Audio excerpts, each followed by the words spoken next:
Hello guys, in this video I am going to show you how to set to autoplay GIFs in the battle.net application.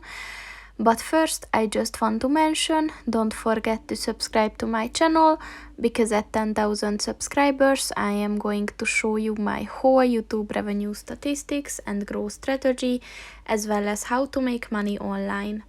Let's jump into it. First of all, open the application on your phone. And then click on the person button at the top of the page on the left. And then scroll down and click on the settings button. And then click on the app settings button. And if you scroll down at the bottom of the page, you will find the autoplay GIFs section. And as you can see, you can set it to always, only on Wi-Fi only, or never. So just click on the one that you want to set. And that's pretty much it for this video, guys. See you in the next one.